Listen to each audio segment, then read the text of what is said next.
resolutions, build systems instead. Hi, I'm Dr. Angel, and welcome back to Nerdy Psychology.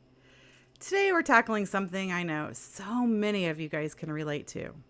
New Year's resolutions, or as I like to call them, expectations that implode by February.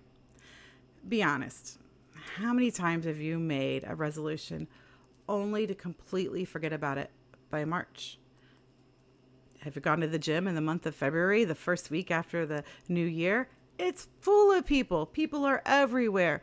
Go to that same gym by week 3 or week 4 of February, and it's more empty. Why? Because resolutions fail us. Don't worry, we have all been there. Resolutions are kind of like your ex, full of promises, but zero follow through. But we can do better, my friends. Let's ditch resolutions and build something that actually works. You ready? Let's dive in. First up, let's talk about why resolutions fail and why systems succeed. Resolutions are super exciting at first, right? This year I'm gonna go to the gym every day, or eat nothing but kale, or turn into a TikTok star, or go on 4 vacations and travel the world. But here's the problem. Resolutions, they're outcome focused. They hinge on this big, shiny goal. And let's face it, life happens. We're living in the real world here. Work gets in the way. Kids might have things that come up. Stress might come up. You might just have low energy. Or maybe your bandwidth is low and you just need some Netflix marathons. You name it. Resolutions, they just don't account for real life. Now, systems, they're the secret sauce. Systems are process focused. They focus on small, daily actions that, well, they lead to progress over time. Think of it like this.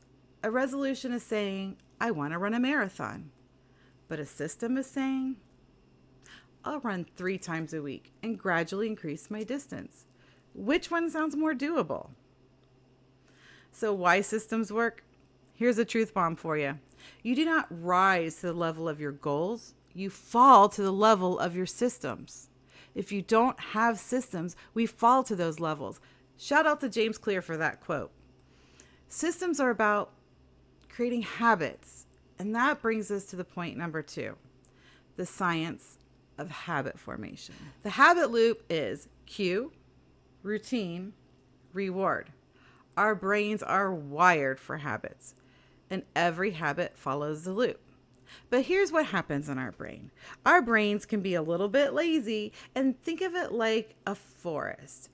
The more we do something, the more it cuts a path through in our brain. It becomes a more defined path. And as you're ever gone on a hiking trip and you walk the forest, you can always see, here's a path a lot of hikers take because it's worn down, the trees and shrubs are out of the way, and it's a very clearly defined path. And that's what making habits lead to in our brain, so they become more automatic. However, in the beginning, it's like going to a forest and making your own hiking trail. There's overgrowth. There's no way of knowing exactly where you're going. You might have tree branches fall back on you or thorns cut you because you're cutting new pathways. It's more difficult. It takes more energy, takes more effort, and you have to be pretty intentional. Every habit follows a loop. Cue, routine, reward. And the more we do something, the more that undefined path becomes more defined in our brains. So let's break it down. Say your goal is to drink more water. The cue might be putting a water bottle on your desk. The routine, sipping that water bottle throughout the day. The reward, feeling more hydrated or like a responsible adult.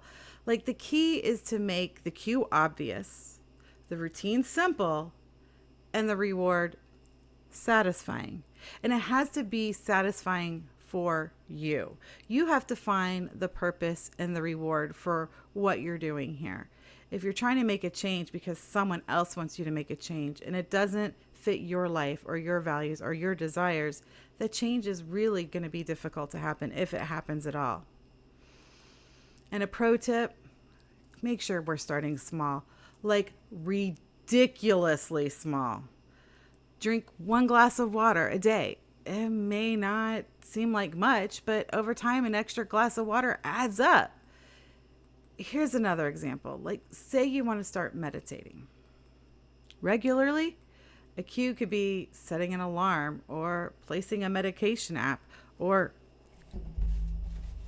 having yourself a little Buddha buddy. Having that visual in front of us helps us to remind us that this is something we're trying to do. It is the cue. And what our brain sees, our brain will do. Then we do it. The habit is a 2-minute guided session. And then the reward, well, it's that brief feeling of calm and accomplishment. See how simple that can be? Creating your sustainable system. All right. Now for the fun part. Building a system that works for you. So here's how we can do it in 3 simple steps. 1, identify one area you want to improve. Do not, and I repeat, do not try to overhaul your entire life in one go. Doing so will get you exhausted and you won't have any change that is lasting for yourself in any area, and you'll feel like you've failed. Oftentimes when we start thinking of change in people's life, we get a laundry list of things they want different. It's kind of like throwing all the balls in the air and like juggling them and trying to catch them all before they hit the ground. You can't do it. So pick one change. Make a list, write down all the changes and pick one of those on that list. Maybe it's fitness, or maybe it's mental health, or maybe it's just decluttering your space. Whatever it is, keep it focused, keep it specific here. So instead of saying, I want to be healthier, try to say something like, I want to move my body more, or I want to walk every day. Brainstorm 3 micro habits. This is step 2. So what is a micro habit, you ask? A micro habit, they are teeny weeny actions that support your system. So let's say your goal is better mental health. Your micro habit might be journaling for 5 minutes a day, or doing a 60-second breathing exercise, or maybe getting together with a friend once a week for a check-in. These are bite-sized, realistic steps that are easier to stick to. Step 3, well, we only need to commit to a 7-day experiment here. That's it. 7 days. We can do anything for 7 days, right? No pressure to make it perfect or permanent. After a week, we're going to reflect on, well, what worked and tweak it if needed. Maybe our micro habits we put into place really didn't fit in our normal routine. We can drop things and change things as we need, because guess what? This is our system. And a system that worked for your friend, your spouse, anybody you know may not be the system that will work for you. Your system has to be individual and specific for you, for your lifestyle, for your values. It has to be your system. You get to tweak it. You get to take something out of it if it's not working. This takes the pressure off of you and helps you stay consistent. Remember, it's an experiment. It's not a lifelong commitment yet. So let's grab a notebook and recap our homework. Jot this down. 1 area to improve. Write down 3 micro habits to support your system, and commit to testing it for 7 days. Boom. You're already ahead of this game. And bonus tip, find an accountability buddy, someone who can cheer you on or check in with you, or just share their progress and their own habits they're trying to do in their life. Support can make a huge difference. So there you have it, the secret to ditching resolutions and building systems that actually work. Remember, progress is better than perfection, and small changes lead to big results. If you found this helpful, hit that like button, subscribe for more nerdy psychology goodness, and let me know in the comments, what system are you going to try this week? Until next time, stay curious, be kind, and keep your mind nerdy.